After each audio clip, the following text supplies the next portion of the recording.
This is a genuine and serious video. This is actually seriously what I would actually do as president right now if I was president. First things first, what I would do is called the Workers' Protection Bill. I would propose a bill to raise the minimum wage to $13 an hour while simultaneously providing stipends to small businesses to offset the wage increase.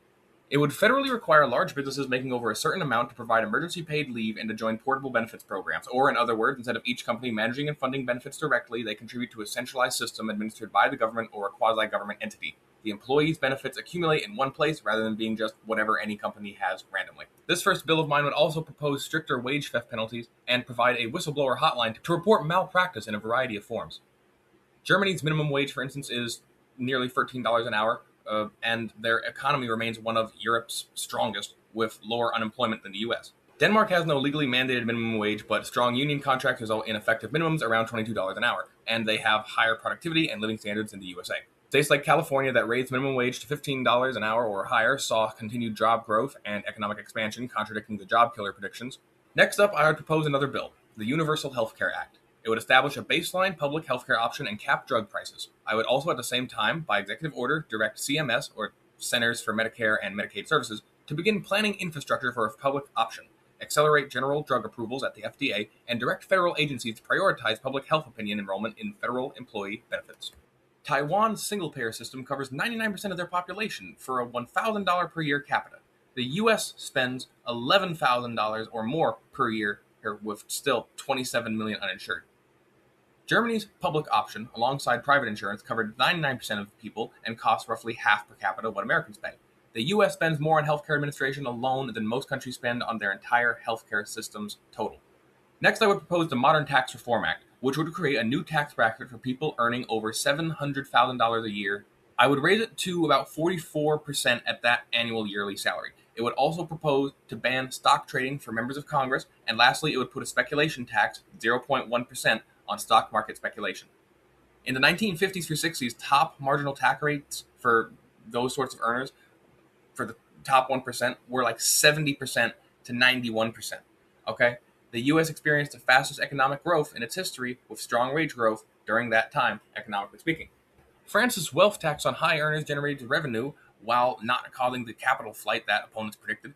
The top 1% in America pays a lower effective tax rate than many middle-class workers due to capital gains treatment.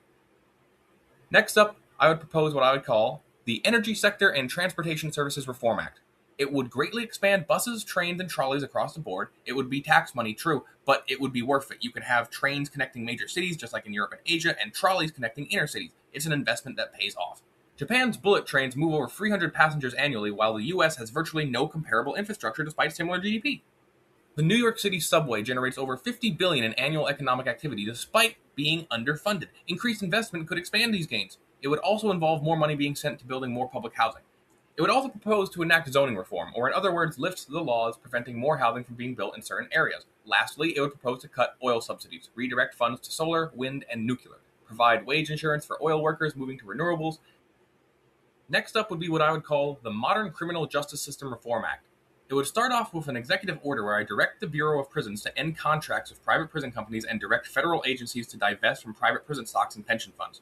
But in the act itself, it proposes to end solitary confinement in U.S. prisons, ban use of racial profiling practices federally in police agencies, ban sonic weapon use on civilians by authorities, redirect police funding to nonviolent defensive options for police forces, ban states federally from dealing with for-profit prisons, and increase penalties for human trafficking and expanding victim support hotlines. Lastly, it would offer legal aid services and legal protections to sex workers in abusive situations. Norway's prison system, with no solitary confinement and a focus on rehabilitation, has a 20% recidivism rate versus the U.S. at nearly 67%. States that banned racial profiling, such as California and New Jersey, saw crime continue to fall while reducing wrongful arrests. Next up would just be an executive order, relevant to a certain modern controversy. I would order the release of the Epstein files, via executive order, declassify them all as much as possible. Then I would order the DOJ to release sealed court documents related to the Epstein cases. Though judges control some of this, I would also instruct federal agencies such as the FBI, IRS, and Secret Service to make their files public. I would also direct agencies to declassify MKUltra documents, though that's really unrelated to the main point. It should just be noted that the current president is deeply involved with the Epstein files. He is most likely involved in human trafficking rings. Next on my agenda would be a Drug Reform Act, a bill proposing that the government decriminalize research into psilocybin, LSD, and DMT. It proposes to finally federally legalize marijuana. Canada's decriminalization of drug possession led to increased treatment access, not increased drug use, as opponents predicted. Colorado's marijuana legalization generated $387 million in tax revenue in 2021 alone, while reducing incarnation rates. The last big act would be a rather controversial one, Modern Immigration Reform Act. It would propose to defund ICE and detention centers and redirect those funds to legal aid and community integration services. It would propose to change nonviolent border crossing from a criminal misdemeanor to only a civil administrative violation, like how it's handled in other countries. It also proposes to expedite green card access and increase federal funding to visa and passport services to reduce processing backlogs and make legal immigration pathways more accessible. Countries like Germany treat unauthorized entry as administrative violations, not necessarily criminal. Deportation still occurs, but without criminal records. Increasing visa processing capacity, as Singapore and Canada did, actually increases enforcement by reducing illegal crossing incentives. Legal aid for immigrants also reduces court backlog. Another thing would have to be the International Relations Act. In short, I propose to Congress to drastically decrease the funding to Israel and redirect that to Ukraine. We give $3.8 billion per year to Israel. We can cut that down to strictly $1 billion for defensive equipment and instead redirect $2 billion per year to Ukraine and keep the rest for ourselves. I would also generally try to strengthen NATO and EU bonds and trade routes. And the last thing would be something called the Territories' Rights Act. It would propose to create a path for U.S. territories to vote on statehood and immediately increase federal aid like Medicaid and SNAP programs and infrastructure support to United States territories like Puerto Rico and Guam. Puerto Rico has 3.2 million U.S. citizens, but receives lower Medicaid funding than states like, most in the mainland.